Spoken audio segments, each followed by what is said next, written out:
Shalom, selamat malam Bapak Ibu. Senang sekali kita bisa berjumpa kembali dalam renungan firman Tuhan untuk malam hari ini. Tapi sebelum kita mulai, mari kita sama-sama berdoa. Bapa, kami ucap syukur untuk kasih setia pemeliharaan-Mu Tuhan, atas segala kebaikan-Mu dalam setiap kehidupan kami ya Tuhan. Sehingga malam hari ini kami boleh kembali berkumpul Tuhan untuk bersama-sama, kami boleh belajar kebenaran firman Tuhan. Urapi setiap kami ya Bapa, urapi setiap kami yang mendengar ya Tuhan. Baik juga hamba-Mu yang akan menyampaikan kebenaran firman-Mu. Biarlah Tuhan urapi pakai bibir lidah hamba-Mu sebagai alat untuk menyampaikan kebenaran-Mu ya Tuhan. Apa yang menjadi isi hati Tuhan, biarlah Tuhan boleh bicarakan melalui hamba-Mu ini ya Bapa. Kami tolak segala roh suam-suam, kami tolak segala roh-roh yang mengganggu konsentrasi kami tolak di dalam nama Yesus. Kami mau arahkan hati kami, pikiran kami ya Tuhan, untuk kebenaran firman Tuhan malam hari ini. Terima kasih ya Bapa. Kami siap menyambut kebenaran firman-Mu hanya di dalam nama Tuhan Yesus Kristus. Kami sudah berdoa mengucap syukur, haleluya, amin. Shalom Bapak Ibu. Untuk renungan malam hari ini, saya ambil dari 1 Korintus 9 ayat 26. Firman Tuhan berkata, sebab itu aku tidak berlari tanpa tujuan dan aku bukan petinju yang sembarangan saja memukul. Amin. Beberapa waktu yang lalu kita disuguhi dengan satu informasi, satu event, suatu acara bergengsi yang diikuti oleh seluruh negara-negara di seluruh dunia, yaitu Olimpiade yang diadakan di Tokyo, Jepang kemarin yang baru lalu selesai. Nah, dari sekian cabang yang diadakan, ada salah satu cabang yang cukup menarik karena cukup banyak peminat juga di Indonesia, yaitu cabang bulu tangkis atau badminton. Dan kebetulan di event tersebut, di cabang tersebut, tim dari Indonesia, khususnya tim ganda wanita, berhasil menyabet medali emas. Jadi suatu gelar yang sangat bergengsi, karena itu diikuti oleh semua negara dari seluruh dunia. Jadi kemenangan itu adalah suatu kemenangan yang sangat-sangat bergengsi.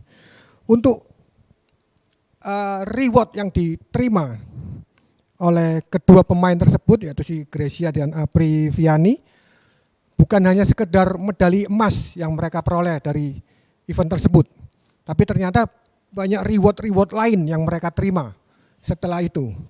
Kalau saya sempat cek di Google, apa aja sih bonus tambahan yang mereka terima selain medali emas dan uang dari hadiah pertandingan tersebut. Ini saya sempat mencatat beberapa. Jadi dari Ketua Real Estate Indonesia itu dijanjikan masing-masing pemain akan mendapatkan satu buah rumah di daerah asal mereka. Jadi mereka yang berasal dari kota A, kota B, di kota tersebut mereka akan diberi satu unit rumah oleh Ketua REI. Kemudian juga ada perusahaan Agung Sedayu memberikan satu unit rumah juga di Pantai Indah Kapuk 2. Itu suatu area yang sangat elit di kawasan Jakarta, Pantai Indah Kapuk yang 2. Kemudian juga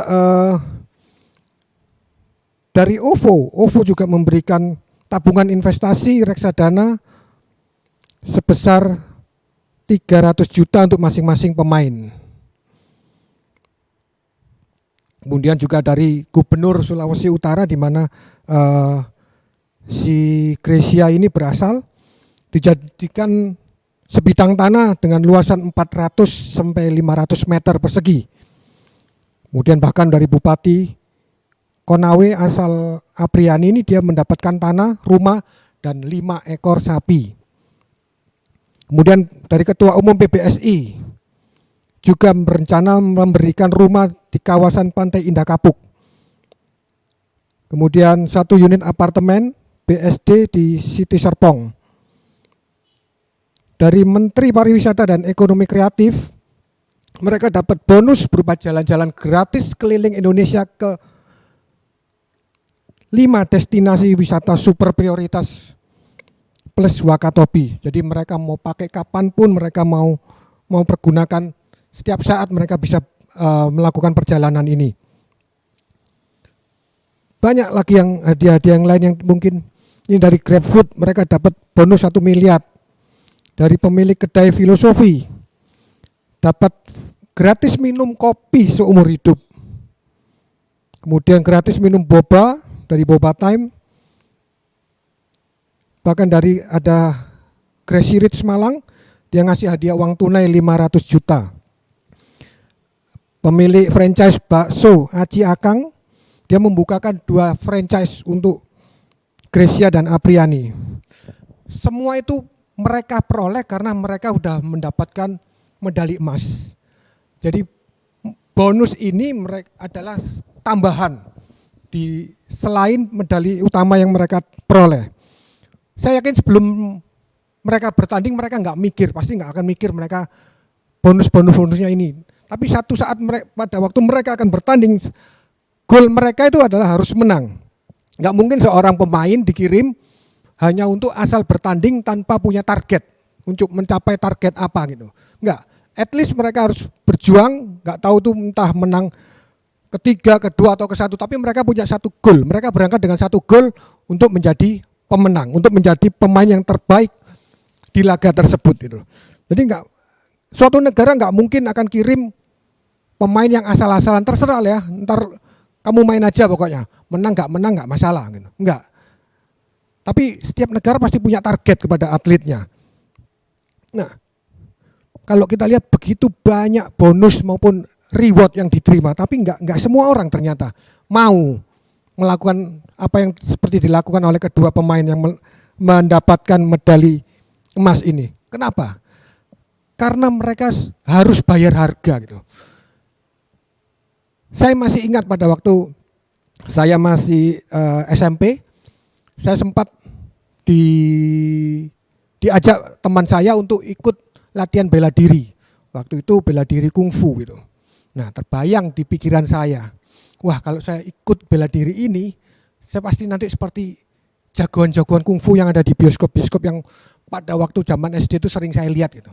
Saya akan bisa lompat, tendang ke sana kemari, memukul lawan, menjatuhkan lawan berapapun, seperti yang saya tonton di film-film gitu. Singkat cerita, saya mulai latihan. Waktu itu ada sekitar 8 orang, 2 cewek, 6 cowok termasuk saya. Jadi guru yang melatih ini berasal dari China. Jadi dia langsung belajar berguru di Shaolin. Jadi aliran kungfu yang saya ikuti ini adalah aliran Shaolin.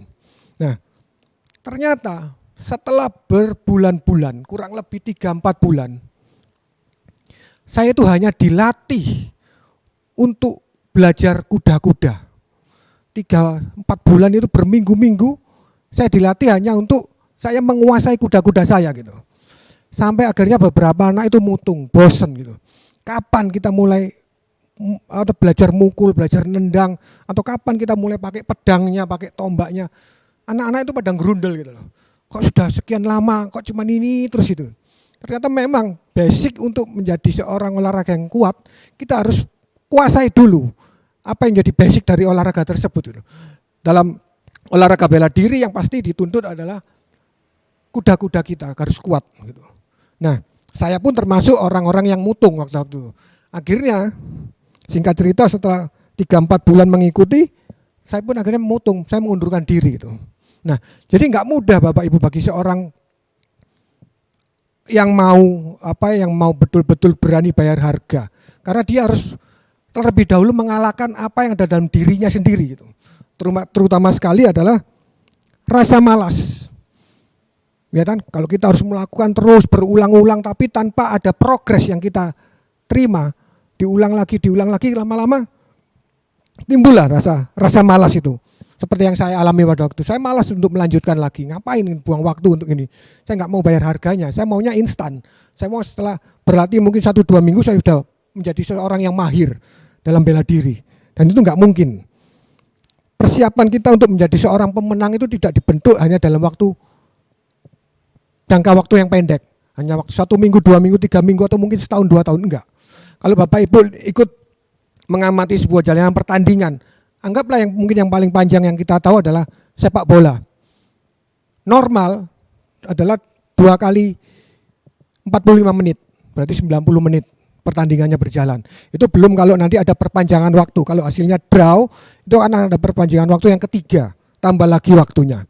Nah, untuk pertandingan yang hanya berjalan normal 90 menit, ternyata pemainnya butuh berlatih itu bertahun-tahun. Bayangin, berlatih bertahun-tahun tapi kita hanya tampil dalam suatu event yang waktunya durasinya hanya 90 menit. Kayaknya nggak worth it gitu. Nggak seimbang dengan apa yang kita buang, apa yang sudah kita habiskan waktu kita bertahun-tahun tapi kita hanya untuk tampil 90 menit gitu. Butuh waktu yang lama. Jadi untuk menjadi seorang pemain yang baik itu kita harus terlebih dahulu mengalahkan diri kita, mengalahkan rasa malas dalam diri kita. Kemudian juga rasa cepat puas gitu. Kadang kita merasa cukuplah, saya sampai belajar sampai sini aja cukup kok. Saya pasti sanggup kok bertanding. Saya pasti bisa menyelesaikan pertandingan saya. Ternyata enggak. Seorang pelatih yang baik itu tahu kapan untuk menurunkan anak didiknya dalam suatu event, dalam suatu pertandingan. Jadi enggak serta-merta hanya kemauan si anak didik. Pak, saya sudah cukup, saya merasa sudah siap. Turunkan saya di pertandingan, saya pasti menang. Enggak mungkin. Seorang pelatih yang baik, dia akan tahu kapan waktu persis untuk menurunkan anak didiknya sebelum bertanding. Nah, demikian juga dengan kita anak-anak Tuhan gitu. Kalau kita ingin menjadi hamba Tuhan yang baik, kalau kita ingin menjadi seorang pelayan Tuhan yang baik, persiapkan diri kita gitu. Gak bisa kita lakukan secara asal-asalan. Di Yosua 1 ayat 8 dikatakan, Yosua 1 ayat 8, janganlah engkau lupa memperkatakan kitab Taurat ini, tetapi renungkanlah itu siang dan malam. Jadi dikatakan renungkanlah itu siang dan malam. Selalu direnungkan perkataan firman Tuhan ini. Bukan hanya dibaca sekali udah, enggak. Tapi renungkan, cari kebenaran firman Tuhan, minta hikmat Tuhan, apa yang Tuhan ingin sampaikan melalui perkataan firman Tuhan itu. Supaya engkau bertindak hati-hati sesuai dengan segala yang tertulis di dalamnya. Sebab dengan demikian perjalananmu akan berhasil dan engkau akan beruntung, dikatakan demikian. Jadi dengan merenungkan firman Tuhan, kita dituntut untuk bertindak hati-hati sesuai dengan yang tertulis di dalamnya. Jadi demikian juga dengan seorang pemain, dia dilatih berulang kali itu supaya apa? Kita memahami teknik yang akan kita lakukan gitu. Jadi supaya pada saat kita melakukan itu di pertandingan, kita enggak pakai teknik yang salah, yang akibatnya hanya akan mengakibatkan kita kalah dalam pertandingan tersebut.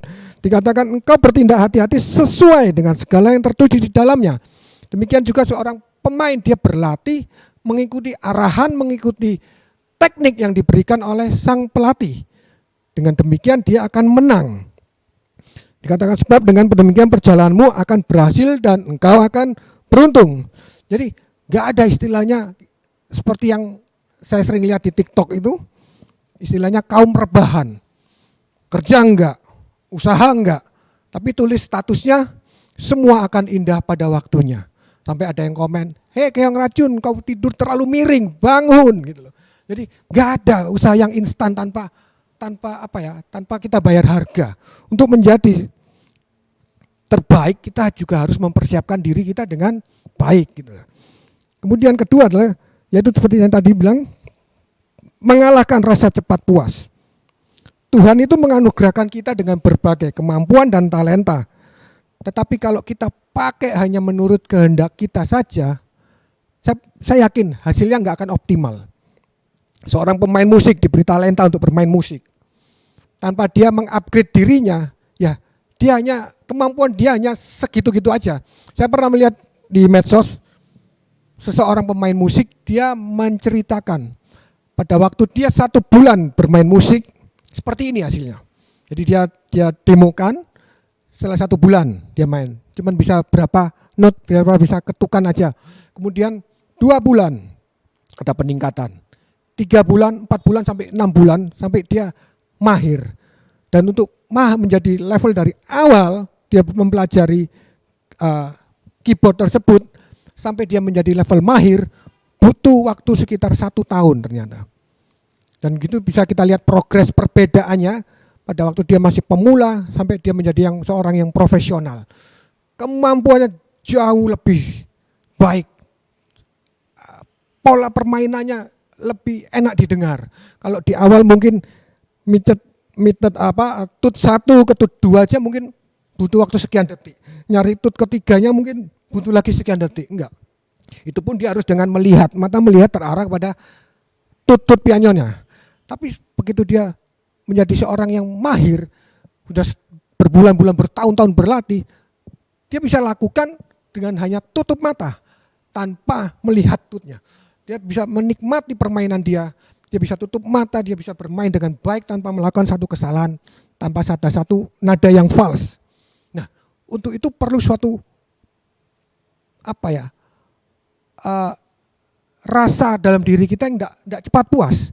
Oh, saya hari ini cuma bisa bermain seginian, saya mau meningkatkan lagi. Saat kita merasa cepat puas, kita akan berhenti mengembangkan diri kita. Kita akan berhenti mengupgrade diri kita. Saya masih ingat pada waktu saya ada dalam satu komunitas rohani tahun 2007 pada waktu itu kalau nggak salah. Oleh mentor saya, kita disuruh belajar tentang Seven Mountains. Seven Mountains adalah 7 gunung yang harus kita kuasai sebagai anak-anak Tuhan. Di situ ada tentang ekonomi, tentang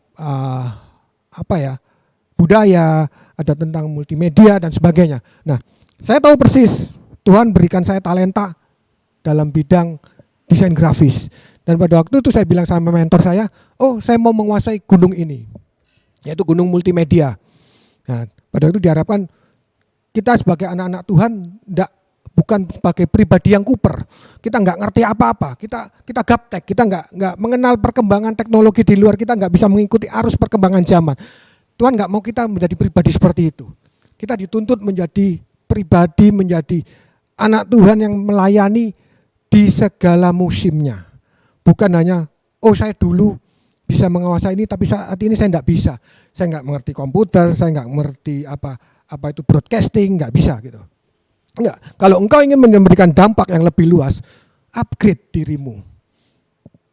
Jadikan dirimu berkembang dari sebelumnya. Dan pada waktu itu saya buat komitmen, ya saya mau belajar untuk menguasai gunung ini. Dan itu saya terapkan. Saya ingat goal saya diberikan karunia, talenta di bidang ini yang harus saya kembangkan. Jadi saya kembangkan, terus saya belajar ini, belajar itu. Dan kita bisa memberikan lebih lah. Kalau kita menguasai lebih banyak, otomatis dalam pelayanan kita pun kita akan bisa memberikan lebih. Jadi kembangkan apa yang menjadi potensi yang Tuhan telah berikan dalam diri kita. Jangan merasa cepat puas, tapi tentukan saya mau menjadi lebih baik dari sebelumnya. Tentukan apa yang menjadi goal dalam hidup kita sih. Apakah kita cuma mau menjadi penonton saja atau kita mau menjadi pemain? Seorang pemain dia bisa mencetak sejarah. Seorang pemain dia bisa mengukir namanya dengan tinta emas. Tapi beda dengan seorang penonton. Penonton ya dia cuma datang duduk memberikan komentar ini itu, dan biasanya kalau namanya penonton merasa lebih pintar daripada pemain. Kita lihat aja kalau kita nonton sebuah pertandingan gitu ya, sepak bola lah mungkin. Yang nendang ini seorang pemain profesional loh, anggap tulislah siapa, Ronaldo mungkin yang nendang. Dia tendang meleset. Tapi begitu mudahnya komentator ini bilang, wah itu salah, tendangannya dia terlalu ke kanan. Coba kalau dikiriin dikit itu, pasti gol lah. Semudah itu dia menilai upaya orang yang telah melakukan ini bukan dalam waktu singkat loh. Ronaldo dia mencapai gelar sebagai pemain terbaik MPV, Most Valuable Player. Itu pemain yang berharga.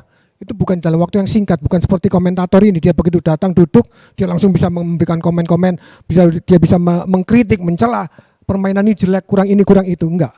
Ronaldo mempersiapkannya dengan waktu bertahun-tahun. Tapi seorang komentator dengan mudah memberikan penilaiannya hanya sekian detik setelah dia melihat kesalahan yang diperbuat oleh Ronaldo. Pilih, hari ini kita mau menjadi apa? Apakah kita cukup puas dengan sebagai penonton yang hanya duduk manis, diam, do nothing, gak melakukan apa-apa, tapi komentarnya bisa A sampai Z. Dia bisa memberikan penilaian terhadap orang lain A sampai Z tanpa dia bisa menilai kemampuan dia sendiri. Saya percaya kemampuan dia menilai orang lain kalau dia terapkan untuk diri dia sendiri, pasti dia akan juga mengalami hal yang sama, mengalami kesulitan yang sama seperti yang dilakukan oleh seorang Ronaldo. Saya suka bulu tangkis. Dulu di kampung saya itu ada seorang teman tetangga saya, dia ikut pelatnas, dia ikut klub. Waktu itu klub Suryanaga. Jadi karena kita anak-anak di kampung itu menganggap dia lebih expert, lebih hebat dari kita, makanya kita minta dia ngajarin kita untuk bisa bermain badminton waktu itu. Waktu itu masih SD. Dan di zaman itu nggak ada gadget, tahun 70, 80 ke bawah. Jadi kita mainnya anak-anak kampung ya cuman badminton atau main kelereng. Nah, waktu itu kita minta sama-sama diajari untuk bermain bulu tangkis. Ternyata nggak semudah yang kita lihat atlet-atlet bulu tangkis bertanding di televisi. Begitu mudah mereka mengayunkan raketnya, memukul koknya dengan tepat. Ternyata susah gitu. Pada waktu kita diajar, hal yang basic itu adalah memukulkan kok ini dulu. Nah, kan otomatis satu tangan megang kok, tangan satunya megang raketnya. Dia bilang, lepas, begitu koknya lepas, kamu ayunkan raketmu untuk pukul koknya itu. Ya kita coba. Kita lepaskan koknya, ayun raket, meleset. Berulang kali itu kita lakukan, meleset. Ternyata nggak mudah. Kalau kita lihat kan di pertandingan kan atletnya langsung, begitu ada datang, sampluk ini langsung koknya balik ke sana. Tapi kita lakukan itu untuk buka bola aja susah gitu. Jadi nggak semudah itu. Nggak semudah apa yang kita lihat ternyata gitu loh. Sering kali kita menilai orang itu dengan semudah apa yang kita lihat, apa yang kita lihat saat itu. Tapi kita nggak lihat di belakang itu ada apa, di belakang itu ada harga yang harus dibayar untuk itu, tapi kita dengan mudah menilai seseorang. Ternyata nggak mudah. Dan apalagi kalau untuk smash, tinggi net itu kurang lebih segini, sedahi saya gitu. Jadi untuk bola melampaui net itu, apalagi kalau posisi smash, itu kita harus ngukur lompatan kita atau sudut raketnya, pukulan harus berapa sudut, itu ternyata ada yang dipelajari, yang harus kita pelajari lebih dahulu. Nggak bisa asal mukul, asal nyemes gitu. Saya pernah nyoba asal nyemes ya, akhirnya koknya nyangkutnya di net karena sudut saya terlalu curam ke bawah, harus melalui netnya dulu baru bisa nyampe ke bidang lawan gitu. Ternyata nggak mudah. Smash sana smash ini nyantol terus gitu. Butuh waktu latihan, butuh waktu lama untuk saya bisa menguasai itu, melakukan tersebut. Belum lagi itu secara teknik, terus secara fisik saya harus persiapkan untuk bisa menguasai lapangan. Satu lapangan itu kan dua lapangan gini berhadapan. Satu lapangan itu kita harus bisa kuasai, apalagi kalau kita mainnya single. Kalau musuh kita mainnya tipe rally, kita akan dikocak ke kiri, ke kanan, dan itu butuh fisik, stamina yang sangat-sangat kuat. Nggak bisa kita hanya langsung datang ke gelanggang, terus kita cuma skot jam pemanasan, terus kita merasa bisa, enggak, butuh waktu. Saya lihat dia waktu di klubnya itu, ada waktu datang, cuma lari lapangan aja, lari lapangan, keliling lapangan, habis itu dia lari pendek, set berhenti, terus balik lagi lari pendek, dan itu dilakukan berulang-ulang. Itu ternyata untuk mengatur pola nafas dia, mengatur supaya dia bisa ngatur nafasnya supaya nggak ngos-ngosan. Jadi kalau dikocak sama musuhnya ke kiri, ke kanan, dia tetap bisa ngimbangin gitu. Jadi ada banyak hal yang harus dipersiapkan, ada banyak hal yang harus dilakukan sebelum kita menjadi seorang yang mahir, menjadi seorang yang betul-betul expert dan menjadi seorang yang betul-betul terbaik di bidangnya gitu. Jadi terus latih, jangan cepat merasa puas. Pilihan kita kalau kita menjadi pemain, ada next level yang akan kita lalui. Beda dengan komentator yang hanya penonton, ya dia hanya level dia hanya segitu aja gitu loh. Nggak ada apa-apa, nggak ada sesuatu yang positif yang dia dapat. Tapi kalau kita memilih kita mau jadi pemain, kita akan mengalami suatu kenaikan demi kenaikan. Kita mengalami kenaikan level demi level gitu. Jadi seorang pemain yang pertama dia harus mengalahkan dirinya sendiri. Kita anak Tuhan, kita mau jadi pemain, kita mau jadi hamba Tuhan yang baik, kita harus mengalahkan diri kita sendiri gitu. Mengalahkan ego kita. Ya, paling susah itu mengalahkan ego. Apalagi kalau kita merasa kita punya gelar, kita punya materi yang cukup itu. Suruh melakukan sesuatu yang bagi kita mungkin itu pekerjaan, maaf, office boy mungkin. Kenapa saya disuruh gitu? Level saya owner perusahaan, kok saya disuruh melakukan itu? Enggak level saya, bukan begitu gitu. Saat kita ingin melayani, kita itu hamba. Hamba itu taat dengan apa yang dikatakan oleh Tuhan. Enggak ada bargaining, enggak ada tawar menawar, enggak ada. Kalau kita mau submit, lakukan. Sekalipun itu mungkin rendah bagi kita gitu. Tapi di mata Tuhan, apa yang rendah itu bisa Tuhan buat naik, engkau naik gitu loh. Saya masih ingat pernah ketemu satu hamba Tuhan, dia itu pengusaha hotel. Tapi pada waktu ini di gereja lama saya, dia pengusaha hotel, punya beberapa cabang hotel di beberapa kota. Orangnya sangat humble. Terhadap kita-kita yang mungkin enggak levelnya dia sangat-sangat respect itu. Dia kalau ngomong itu sampai menundukkan, beda lah, enggak ada arogansi dalam diri dia. Dia sangat-sangat humble. Bahkan untuk pelayanan pun dia enggak mau pilih pelayanan yang mungkin yang punya nilai lah, enggak. Dia cuma mau milih jadi usher aja. Dia menjadi penyambut tamu, dia pakai jasnya, dia tiap minggu dia salamin jemaat, dia berikan senyum yang tulus, dia sapa jemaatnya, dan itu dia lakukan bertahun-tahun. Dinaikkan dia nggak mau gitu, karena bagi dia sempat kita tanya, "Loh Pak, kenapa sih mau dipindah ke sini?" Enggak mau, enggak. Saya belajar mengalahkan ego saya katanya. Saya tahu saya di kantor posisi saya owner, di kantor posisi saya pemilik, saya pemegang saham terbesar. Tapi kalau saya mau belajar merendahkan diri saya mau belajar saya di bawah orang lain gitu, di bawah level dia gitu. Dia menurunkan derajatnya. Seperti itu yang Yesus lakukan gitu. Dia melayani kita, Yesus hadir untuk melayani kita. Demikian kita cuma hamba. Hamba yang kebetulan diberikan mungkin gelar, mungkin materi yang lebih gitu. Belajar. Jadi fase yang terpenting kalau kita ingin menjadi yang terbaik itu kita harus mengalahkan diri kita sendiri supaya kita bisa menerima orang lain. Kalau kita merasa kita lebih baik dari orang lain, kita nggak akan pernah bisa menganggap orang lain, kita nggak akan pernah bisa menerima orang lain. Karena apa? Karena kita merasa lebih dari mereka gitu loh. Jadi kalau kita ingin merangkul lebih banyak orang, kita ingin menjadi berkat lebih banyak orang, kita harus merendahkan ego kita harus merendahkan hati kita. Rendah hati bukan rendah diri ya. Kalau rendah diri itu kuper, nggak yakin. Bukan, tapi Tuhan mau kita merendahkan hati kita gitu. Supaya kita bisa masuk ke bawah, kita bisa masuk ke semua kalangan. Kalau orang yang di bawah melihat kita dengan gaya seorang eksekutif, pasti enggan lah, pasti tetap akan ada gap, akan ada jarak untuk orang itu mau mendekat dengan kita. Dan kita nggak akan bisa menjadi berkat buat orang itu kalau kita membuat area sekeliling kita di pagar, kita menseleksi orang-orang siapa, orang-orang yang boleh dekat dengan kita. Kita nggak akan bisa menjadi berkat gitu. Biarlah kita menjadi ngeblend gitu, kita mencair ke semua lini gitu. Supaya kita berkat yang bisa kita bagikan itu lebih luas, lebih besar lagi. Nah, kembali kepada pemain tadi, jadi sebelum masuk dalam level pertandingan itu pemain itu harus tadi fase ke-1 dia harus mengalahkan diri dia sendiri ya. Kemudian fase kedua dia berlatih untuk mengalahkan lawan. Tentu dong setiap pemain, setiap olahragawan itu kan pengen ditandingkan. Tujuan dia menjadi olahragawan supaya bisa bertanding, bukan untuk supaya saya tubuh saya sehat, bugar.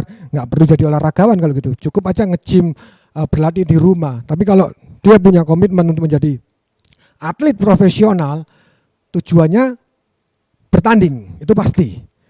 Tujuannya adalah bertanding. Jadi fase kedua setelah dia mengalahkan diri sendiri, fase kedua adalah berlatih untuk mengalahkan lawan.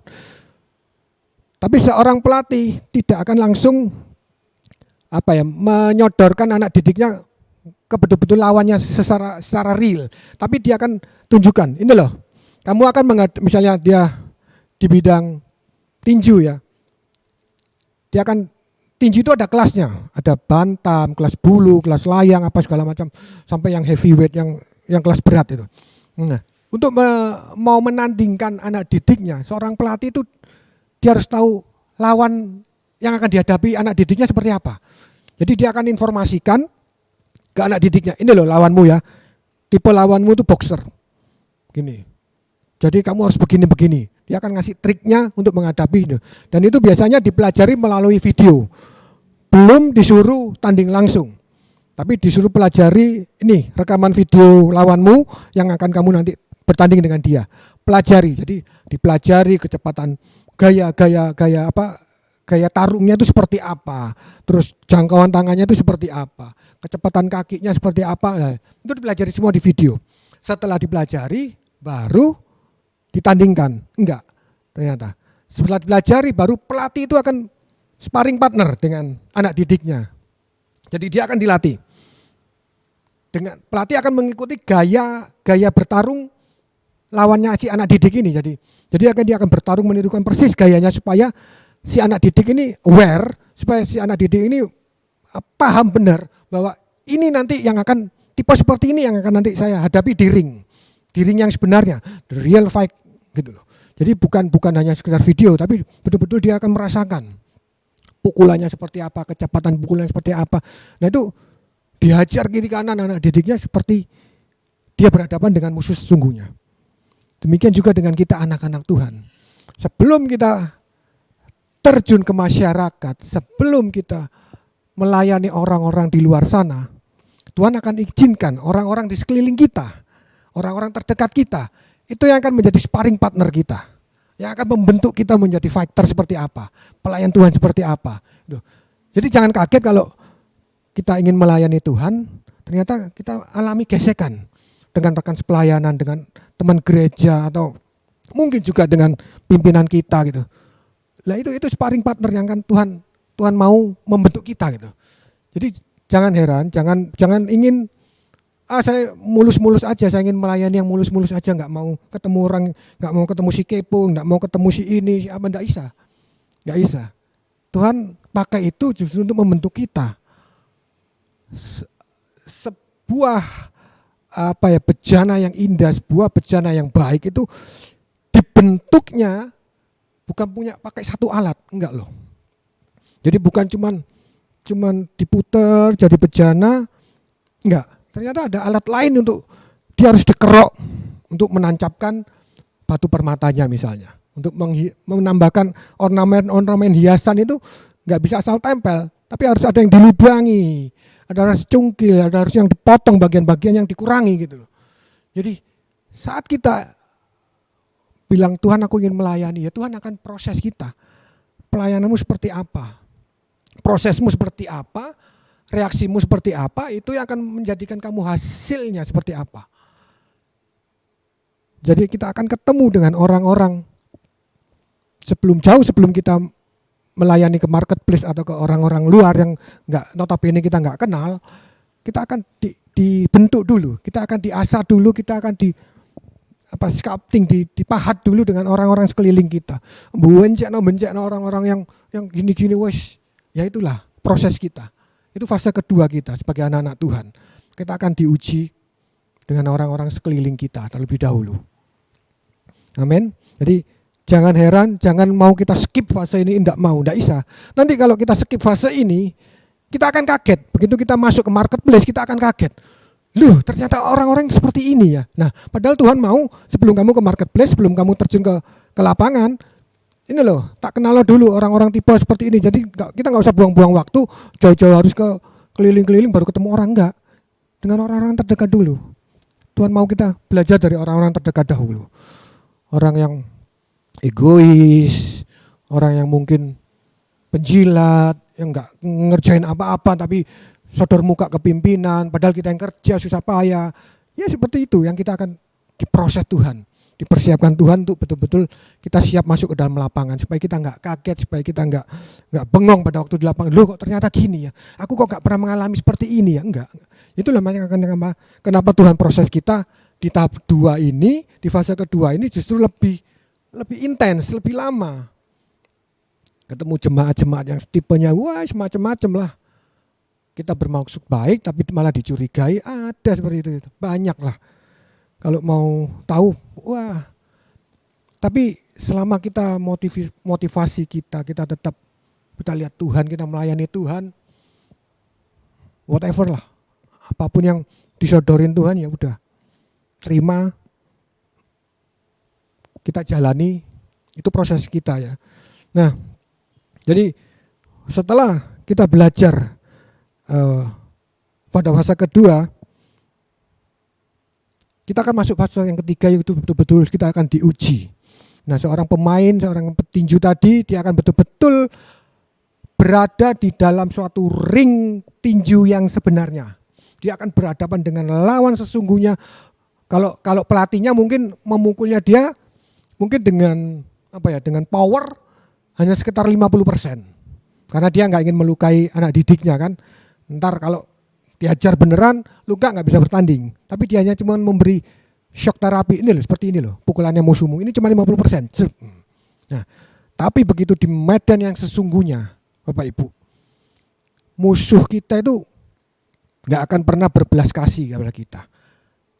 Ingat itu, bahwa musuh yang akan kita hadapi itu tidak akan pernah berbelas kasih kepada kita. Kita akan ditelan bulat-bulat, kita akan dihabisi beneran. Jadi petinju ini akan berhadapan dengan pukulan yang sesungguhnya. Dengan mungkin 100% atau mungkin 110% dihajar beneran. Nah, kalau dia nggak melalui fase yang kedua itu latihan dulu, mungkin sekali pukul dengan lawannya, dia pasti akan jatuh dan nggak akan bangun. Mungkin di ronde pertama dia langsung KO dan dia nggak akan punya kesempatan lagi untuk bertanding lagi di ronde berikutnya. Nah, demikian juga dengan kita.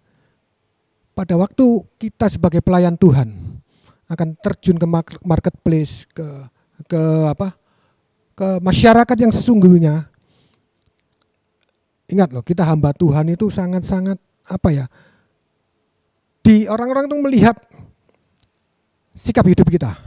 Jadi jangan sampai kita keluar terus kita memberitakan firman Tuhan ini bla bla bla, kita misalnya bisa menasihati orang tapi ternyata dia melihat hidup kita sendiri nggak seperti yang kita omongkan. Nah, itu seperti musuh mukul kita dengan kekuatan yang 100%. Hamba Tuhan bisa ngomongnya gini, tapi ternyata kehidupannya begini. Nah, di luar itu sangat-sangat keras, di luar sangat-sangat ganas. Untuk itu makanya kita perlu mempersiapkan diri kita. Renungkan firman Tuhan, kita harus punya intimasi, kita harus punya hubungan yang baik dengan Tuhan. Seorang pemain ini kalau dia nggak percaya dengan pelatihnya, nggak ada trust, dia pasti nggak akan mengikuti instruksi pelatihnya. Meskipun dia di ring, meskipun dia dalam keadaan yang kritis, dia mungkin nggak akan mengikuti instruksi pelatihnya. Pelatihnya bilang, pukul pendek, dia nggak mau, dia pukul jauh. Nah, karena apa? Karena udah nggak ada trust gitu. Demikian juga kalau kita nggak ada trust dengan Sang Bapa, dengan Bapa, ya kita pun melayani itu juga akan sia-sia gitu. Gak ada suatu kuasa dari Bapa, ada kuasa dari Tuhan yang menyertai kita. Karena kita diinstruksikan begini, kita nggak ngikuti. Kita bikin satu yang aneh-aneh lagi gitu. Berapa banyak sekarang yang kita lihat. Saya nggak menghakimi, cuman saya melihat dari beberapa YouTube hamba-hamba Tuhan melakukan sesuatu yang di luar apa yang Tuhan kehendaki. Ini kebanyakan sih hamba-hamba Tuhan di luar negeri, di Afrika yang terutama ya. Saya pernah lihat itu, aneh-aneh liturginya itu. Saya pernah lihat itu, jemaatnya disuruh minum air sabun. Jadi hamba Tuhan ini bilang, air sabun ini akan mencuci dosamu. Geblek enggak? Padahal firman Tuhan, darah Yesus yang akan menghapus dosa kita. Tapi dia bikin sesuatu yang lebih seakan-akan dia lebih hebat dari Tuhan. Jadi dia bilang air sabun ini yang akan mencuci dosa-dosa kalian. Yang mau dosanya dicuci, maju minum. Banyak yang minum. Jemaatnya banyak yang minum. Datang semua diminum. Dan di ending ceritanya itu diberitakan beberapa orang meninggal gitu. Kemudian juga ada beberapa tahun yang lalu ini pesternya bule di negara barat. Kadang tentang ular dan kalajengking itu. Dia bawa ular, ibadah itu bawa ular. Jadi jemaatnya dipatokkan ular itu. Ularnya ini ular berbisa loh. Bukan ular yang ular sawah atau ular yang enggak bertaring, enggak beracun, enggak. Dia bilang kita akan minum racun maut dan kita tidak akan binasa. Racunnya itu dipatokkan ke jemaatnya, mati jemaatnya. Nah, hal-hal seperti itulah kalau kita tidak mengikuti instruksi pelatih kita, akibatnya akan semakin fatal. Jangan bikin sesuatu yang aneh-aneh yang di luar apa yang Tuhan mau. Back to the Bible, kembali ke Tuhan, apa yang Tuhan mau. Dengarkan perintah Tuhan, dengarkan apa yang Tuhan mau kita lakukan. Dan itu akan terjadi dengan kuasanya, bukan dengan kuasa kita. Kuasa kita nggak ada apa-apa. Saya pernah ingat di ibadah di ruang ini, di ruang dua malam ini, waktu itu lagi musim-musimnya rebah dalam roh. Ada suatu kebaktian, hamba Tuhan bicara, asistennya keliling, nyamperin kita jemaat-jemaat ini yang ada di ruangan ini. Dan salah satu kebetulan jemaatnya itu pekerja kita yang didoakan. Kepalanya didorong-dorong supaya jatuh. Gak mau jatuh, dipaksa. Ya kan namanya dipaksa pasti jatuh. Jadi jatuhnya itu karena dipaksa jatuh, bukan karena jamahan Tuhan, bukan karena rebah dalam roh. Jadi ada banyak orang-orang yang melakukan sesuatu, trik-trik sesuatu hanya untuk memegahkan diri sendiri, bukan untuk memegahkan Tuhan. Nah, ini hati-hati buat hamba-hamba Tuhan. Yang kita lakukan, pelayanan yang kita lakukan ini untuk siapa?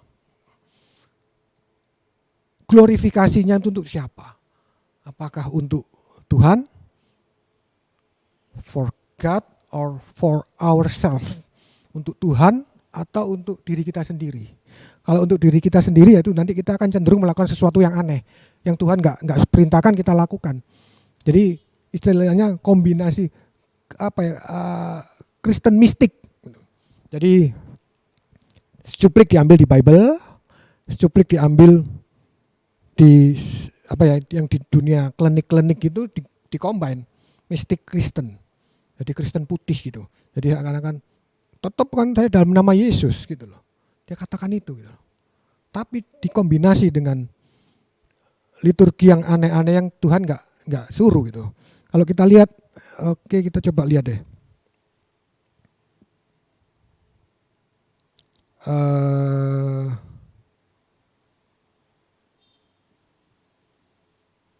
Markus 16 ayat 17 dan 18.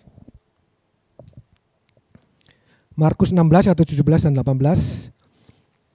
Dikatakan bahwa tanda-tanda ini akan menyertai orang-orang yang percaya. Mereka akan mengusir setan demi namaku. Mereka akan berbicara dalam bahasa-bahasa yang baru bagi mereka. Oke, stop sampai sini dulu. Saya lanjut aja. Mereka akan memegang ular dan sekalipun mereka minum racun maut, mereka tidak akan mendapat celaka. Mereka akan meletakkan tangannya atas orang sakit dan orang itu akan sembuh. Saya coba ambil yang ayat terakhir. Mereka akan meletakkan tangannya atas orang sakit dan orang itu akan sembuh. Dikatakan sekali lagi, meletakkan tangannya. Berarti tangan siapa? Tangan orang itu. Tangan pelayan Tuhan, tangan hamba Tuhan. Karena nyanya kecil loh ya. Tangannya atas orang sakit dan orang itu akan sembuh. Jadi cukup lakukan seperti apa yang Tuhan mau. Tumpang tangan, berdoa, mereka akan sembuh.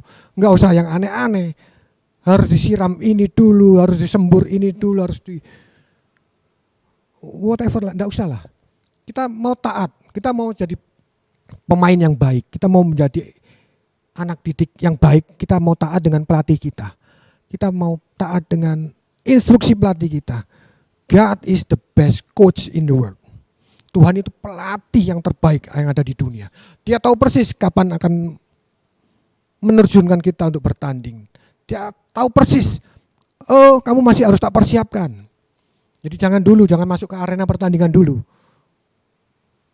Meskipun Tuhan bilang kita lebih dari pemenang, tapi bukan berarti tanpa persiapan. Masuk dalam suatu pertandingan tanpa persiapan itu konyol hasilnya.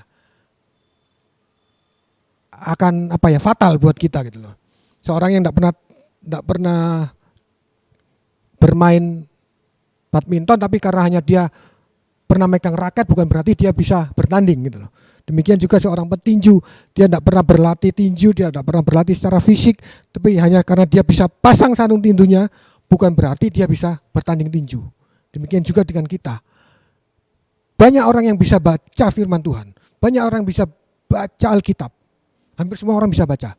Selama dia nggak buta huruf ya, dia pasti bisa baca Alkitab. Tapi seberapa banyak orang yang menyadari ada kuasa dalam firman Tuhan itu. Kalau dia nggak pernah intim dengan sang pelatih, kalau dia nggak pernah ada trust dengan pelatihnya, dia nggak akan pernah tahu. Trust itu membangun trust itu akan menghasilkan suatu kuasa. Saya kasih tahu gini, misalnya nih, kalau kita ngelatih seseorang dan hubungan kita sebagai pelatih dengan anak didik kita yang kita latih itu baik dan dia betul-betul kelihatannya totally trust sama kita, totally percaya sama kita. Pak, pokoknya aturan aku lah, ya apa? Aku percaya nanti aku pasti bisa menang. Kalau seperti itu, saya percaya pelatihnya akan memberikan satu tips yang mungkin tidak akan diberikan kepada orang lain. Dia akan berikan satu trik, dia akan berikan satu kuasa yang tidak akan diterima orang lain karena orang lain nggak pernah percaya kepada dia. Nah, dia akan berikan kuasa ini kepada orang yang percaya. Jadi anak ini akan diberi trik ini loh, kalau kamu mau menang ya, kombinasimu harus begini. Kamu harus melakukan pada saat dia gini, kamu harus melakukan ini gitu. Jadi dia akan berikan sesuatu yang baru, sesuatu yang hikmat yang baru yang akan diberikan gitu. Sama dengan kita, saat kita percaya Tuhan adalah sumber hikmat kita, kalau kita trust dengan Tuhan, Tuhan adalah empunya kuasa di langit dan di bumi, saya percaya akan ada revelation, akan ada pewahyuan, akan ada hikmat baru Tuhan berikan untuk kita, anak-anaknya. Kita akan disingkapkan pengertian yang baru yang mungkin tidak pernah kita pahami, mungkin sesuatu yang tidak pernah kita dengar, tidak pernah kita lihat, tidak pernah kita tahu, itu akan diberikan pada kita. Tuhan akan berikan dengan tidak mengeman-eman, tidak menyayang-nyayangi, tidak mengirit-ngirit, akan diberikan semua. Ini loh kuasamu tak berikan. Jadi kita pilihlah. Percaya pada pelatih kita, percayalah pada Tuhan yang menjadi pelatih dalam hidup kita. Dia tahu persis apa yang kita butuhkan, dia tahu persis kelemahan kita. Dia tahu persis itu. Jadi jangan berkata atau seolah-olah saya kuat, enggak. Ada satu dalam setiap diri kita, siapapun kita, hamba Tuhan besar pun, ada satu titik kelemahan pasti ada. Dan itu yang tahu hanya dia sendiri dan Tuhan. Orang lain enggak akan tahu. Kita bisa menutup rapat hidup kita. Kita bisa mengcover wajah kita demikian rupa supaya kita kelihatan bagus, supaya kita kelihatan, oh ini panutanku. Enggak, tapi Tuhan tahu titik lemah kita. Di mana kita sering jatuh. Kita sering tutupi mungkin. Rekan pelayanan kita enggak tahu. Tapi saat kita masuk satu intimasi dengan Tuhan, kita masuk satu hubungan yang intim dengan Tuhan, itu akan terbuka semua. Tuhan akan ingatkan kita, ini loh kelemahanmu di sini loh. Tapi Tuhan juga akan kasih triknya supaya kita nggak jatuh lagi dalam kelemahan kita yang sama. Tapi itu kan diberikan pada waktu kita ada totally surrender, ada penyerahan total kita dengan Tuhan. Percaya, trust Tuhan bisa mengubah hidup kita. Kalau kita hanya setengah-setengah, kayaknya mungkin Tuhan bisa mengubah hidup saya. Ya kita nggak akan pernah mengalami perubahan karena basically kita cuman kayaknya. Nggak ada total. Yes Tuhan bentukan aku ya apa. Engkau tahu yang terbaik. Enggak. Tapi kita masih menahan bagian kita. Kita masih menahan satu sisi dalam hidup kita yang nggak mau dibentuk. Ojo Tuhan, ini enak Tuhan. Ini sisi ini enak, aku menikmati Tuhan. Jangan Tuhan. Tuhan nggak mau seperti itu. Tuhan mau totally. Seluruhnya seraan mana Tuhan. Kalau kamu mau hidupmu diubahkan, mau dibentuk menjadi suatu bejana yang baru, serahkan pada Tuhan. Dia penjulang yang unggul, dia penjulang yang luar biasa. Dia tahu membentuk kita dengan indah itu seperti apa. Dia yang tahu karena dia yang membentuk kita. Gitu loh. Dia yang membentuk kita. Dia yang menenun kita saat kita dalam rahim ibu kita. Dia tahu tujuan hidup kita. Dia tahu kita dilahirkan untuk menggenapi rencana-rencana Tuhan. Jadi totally berserah penuh pada Tuhan. Serahkan hidupmu semua. Biarkan Tuhan, izinkan Tuhan yang mungkin akan diobrak-abrik kita. Mungkin kita akan dibawa ke satu titik terbawah dalam hidup kita. Kalau dulu mungkin kita hidup bergelimang materi, tiba-tiba kita mengikut Tuhan, kok tiba-tiba langsung anjlok, seperti kita betul-betul hidup di padang gurun. Memang itu mau Tuhan. Kita dikuras habis, dibersihkan. Bapak Ibu tahu, pernah ngecek nggak tandon dalam rumah Bapak Ibu? Setelah sekian lama nggak dibersihkan, sekian lama nggak ditengok, coba tengoklah. Dalam waktu sebulan, mungkin 2 bulan, 3 bulan, tengok. Hasilnya seperti apa? Airnya keruh, ada banyak pasir di dalamnya, mungkin juga sekalipun itu dinding keramik, dia akan berlumut. Saya tahu karena saya pernah bekerja di cleaning service, jadi saya tahu persis kondisi tandon yang nggak pernah dicuci itu seperti apa. Sekalipun waktu kita buka kerannya, airnya masih bening, airnya maksudnya nggak kotor, nggak sampai berwarna coklat seperti kopi atau apa, enggak, masih bening kok. Tapi kalau kita lihat sumbernya, kalau kita lihat tempatnya, itu sudah kotor. Demikian juga dengan hidup kita gitu. Mungkin kita merasa kita masih baik gitu. Tapi Tuhan yang tahu dalam hidup kita yang paling kotor itu Tuhan tahu gitu. Jadi izinkan Tuhan membersihkan semua. Makanya harus dikuras habis. Kalau ada yang mungkin yang mengalami seperti itu, kok tiba-tiba perekonomian saya semakin jatuh, saya semakin banyak masalah. Yaitu karena Tuhan ingin kuras diri kita gitu, supaya apa yang kotor, apa yang melekat, yang belum bersih dalam diri kita itu Tuhan bersihkan semua. Jadi kita menjadi satu ciptaan yang baru di hadapan Tuhan. Yang akan Tuhan pakai sesuai dengan rencananya, yang akan Tuhan angkat kita menjadi kepala, bukan menjadi ekor lagi. Tapi syaratnya satu, izinkan Tuhan membentuk hidup kita. Karena Tuhan sendiri yang tahu kelemahan kita, Tuhan sendiri yang tahu tujuan awal hidup kita, tujuan kita dipanggil untuk apa. Dan saya percaya setiap talenta, setiap potensi yang Tuhan berikan itu adalah untuk menggenapi firman Tuhan, untuk menggenapi rencana Tuhan dalam hidup kita. Gak ada satu talenta yang Tuhan berikan itu sia-sia. Jadi kita harus aware, kita yang harus banyak hubungan dengan Tuhan. Apa Tuhan yang mau dalam hidup saya? Dengan talenta yang Tuhan berikan, kita punya option kok untuk memakai talenta Tuhan ini dengan cara yang lain. Mungkin maksudnya tidak sesuai dengan rencana Tuhan, bisa. Kita bisa misalnya nih, seorang pemusik ya. Satu contoh yang gampang, pemusik. Karena dia tahu pemusik, dia tahu, ada yang aware, ada yang sadar, oh saya dipanggil untuk melayani Tuhan dalam bidang musik.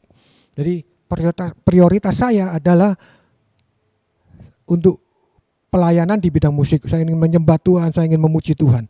Tapi ada juga orang yang, saya punya bidang musik, saya mau pakai untuk di dunia sekuler. Salah? Enggak salah. Cuman tetap tujuanmu harus satu, memuliakan nama Tuhan. Kalau engkau memang mau fokus di dunia sekuler, menjadilah pemusik yang baik, menjadilah seorang entertain yang cakap, yang orang melihat kamu tuh, wah, kamu kok hebat ya. Pada saat itu engkau bisa bersaksi, ya, semua karena talenta Tuhan yang berikan. Bukan karena kehebatanku, bukan karena kemampuanku bermusik, tapi karena Tuhan yang sudah memberikan aku talenta. Jadi dimanapun kita mau melayani, entah itu di bidang rohani, di bidang sekuler, it's okay, gak masalah. Selama tujuanmu memuliakan nama Tuhan. Jadi jangan sampai kita udah di bidang sekuler, nama Tuhan gak dipermuliakan, kita jadi, maaf ya, ikut jadi pemusik yang memakai narkoba, minuman keras, dengan gaya hidup yang bebas, itu sama sekali nggak Tuhan mau. Jadi bukan itu tujuan Tuhan untuk kita diberi talenta, tapi kita diberi talenta untuk kita bisa menjadi saksi buat Tuhan. Bapak Ibu, hari ini tentukan pilihan hidup kita. Kita mau menjadi pemain atau kita mau menjadi penonton saja. Menjadi penonton yaitu kita akan cuma bisa menjadi pribadi yang pinter ngomong, but do nothing. Kita nggak akan bisa melakukan apa-apa karena dia nggak mau melatih diri dia cuma mau ngomong tok, mengomentari tok. Tapi seorang pemain, dia akan punya kesempatan untuk menjadi lebih baik dan menjadi terbaik. Demikian firman Tuhan. Saya rindu Bapak Ibu, di sisa hidup kita mungkin kita kembalilah merenung, apa sih yang Tuhan mau dalam hidup kita. Kalaupun ada kelemahan-kelemahan dalam sisi kehidupan kita, izinkan Tuhan yang mengupgrade kita, memakai di sisa waktu yang ada ini untuk kemuliaan Tuhan, untuk melakukan sesuatu bagi pekerjaan Tuhan dengan talenta yang sudah diberikan. Jadilah MVP, jadilah pemain yang terbaik, jangan menjadi setengah-setengah. Firman Tuhan bilang, kalau engkau setengah-setengah, suam-suam, maka jangan dimuntahkan. Iyalah. Nah, kalau kita mau bikin kopi kan butuh air yang pasti panas. Kalau airnya dingin atau setengah dingin, ya kopinya itu nggak enak gitu loh. Demikian juga kita di hadapan Tuhan. Kalau kita setengah-setengah, Tuhan lihatnya juga enak gitu loh. Kamu ini Minggu haleluya puji Tuhan, Senin sampai Sabtu bla bla bla dengan gaya hidupmu sendiri gitu loh. Enak gitu loh. Kita nggak akan menjadi sesuatu yang memberkati orang lain, memberikan dampak, memberikan impact bagi orang-orang sekeliling kita. Ingat bahwa kita ini anak-anak terang. Terang dipanggil bukan untuk kumpul dengan terang aja. Kalau terang dengan terang tidak ada efeknya gitu loh. Satu lampu, dua lampu ini dikumpulin ya terang, ya terang gitu loh.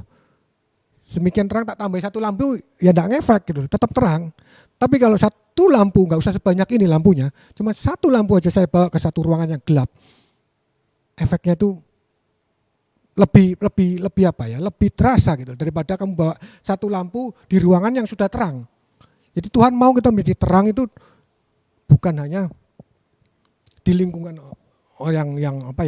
orang-orang kudus saja, enggak.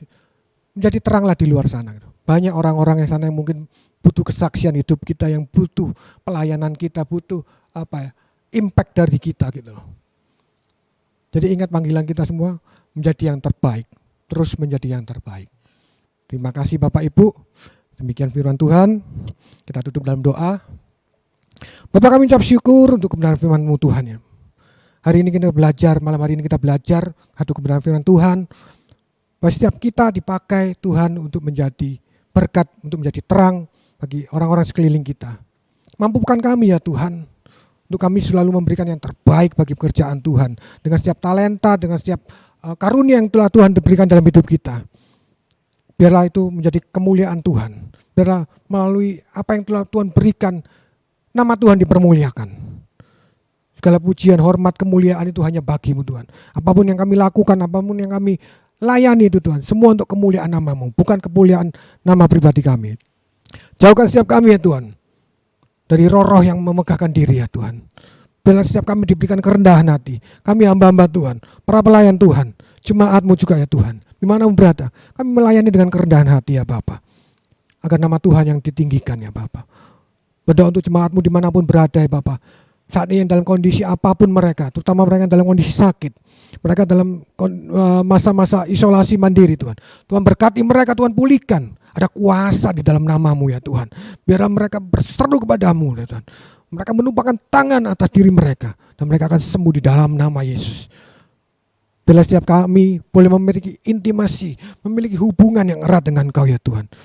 Karena kami rindu menerima kuasa itu lebih besar lagi ya Tuhan. Terima kasih ya Bapa. Berkati setiap jemaat-Mu di Miracle Center maupun dimanapun mereka yang melihat tayangan ini ya Bapa. Apapun pergumulan mereka, jangan takut. Yesus sanggup mengubah hidupmu. Serahkan hidupmu. Izinkan Tuhan memproses hidupmu untuk menjadi lebih baik, untuk menjadi bejana kemuliaan-Nya. Jangan pernah tahan-tahan bagian dalam hidupmu. Berikan semuanya untuk Tuhan. Biarkan Tuhan yang bentuk. Biarkan Tuhan yang poles hidupmu. Sedemikian rupa. Sakit, iya memang sakit. Tapi itu membawa kebaikan buat setiap kita. Terima kasih Tuhan Yesus. Berkati setiap firman-Mu. Berkati setiap renungan malam hari ini ya Bapa. Biar menjadi rema dalam setiap kehidupan kami. Menjadi kekuatan bagi kami untuk menjalani kehidupan kami. Menjadi lebih baik lagi Tuhan Yesus. Biarlah setiap kami menjadi hamba-hamba-Mu yang terbaik ya Tuhan Yesus. Segala puji hormat kemuliaan hanya bagi-Mu. Hanya di dalam nama Tuhan Yesus Kristus. Kami sudah berdoa dan mengucap syukur. Haleluya. Amin. Shalom. Selamat malam jemaat. Terima kasih Tuhan memberkati.